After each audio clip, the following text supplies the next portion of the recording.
wa dini ya Kiislamu kwenye kanda ya kaskazini mwa bonde la Ufa wamekashifu ongezeko la joto la kisiasa linaloshuhudiwa kwenye maeneo tofauti nchini. Wamewataka viongozi wa dini ya Kiislamu pamoja na ya Kikristo kutowapa nafasi wanasiasa kwenye sehemu za maabadi kueneza siasa za uchochezi. Wakiongozwa na Sheikh Abubakar Bini kwenye shughuli ya kutoa chakula cha msaada kwa wanawake wasiojiweza, wamewataka viongozi kufanya kipaumbele uimarishaji wa uchumi badala ya kujihusisha na kampeni za mapema ambazo wametaja kuleta wasiwasi miongoni mwa wananchi. Kampeni zimeanza kwa kasi ambayo inasikitisha sana kuona mpaka watumishi wa serikali wametoka maofisini wako viwanjani na wao wakifanya kampeni, na ile hali katiba yetu imekataza hilo.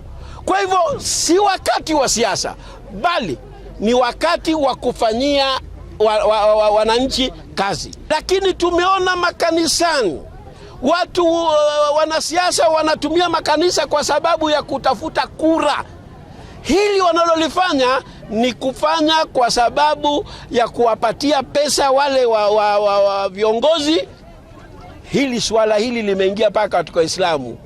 Imekuwa Waislamu viongozi, maimamu na mashehe wako nyuma ya wanasiasa. Tunasema inna lillahi wa inna ilaihi rajiun. Kadhalika wametoa wito kwa vijana haswa kwenye msimu huu wa mwezi wa Ramadhani kutokubali kutumika na wanasiasa kuzoa vurugu kwenye mikutano, badala yake kutumia fursa hii kufuata mafundisho ya kidini ili kujiepusha na dhambi. Hatungelipendelea wanasiasa kuonekana wanatumia vijana magunzi wanaitwa kuja kuharibu amani. Hii ni mwezi wa kufunga. Kufunga ni kumrudia Mwenyezi Mungu. Lengo la'allakum tattaquna.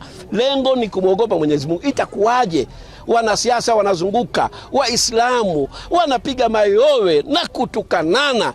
Mtume sallallahu alaihi wasallam anasema mtu ambaye hawezi kuacha matusi hana haja ya kuacha chakula chake, kwa sababu saumu yake haikubaliwi. Wametoa wito kwa viongozi wa kidini kuunga mkono maadili mema wakati wote bila kujali faida watakazopata kutoka kwa watu binafsi, kwa kuwa waumini huwategemea kwa mafunzo ya kiroho na ya kijamii kwa ujumla. Ni masikitiko makubwa na walimu na maimamu wanaelewa kwamba sheria ya Kiislamu haitaki kutenganisha wala haitaki kutengana baina ya Mkristo na Muislamu. Sisi wote ni kitu kimoja, na watu tukishikana tutakuwa katika njia moja. Ndugu zangu maimamu, mashehe, acheni kufata mkumbo. Huo mkumbo ndio unawapoteza, kwa sababu pesa utapewa leo, pesa utapewa kesho, lakini inaharibu umma mzima wa Kiislamu.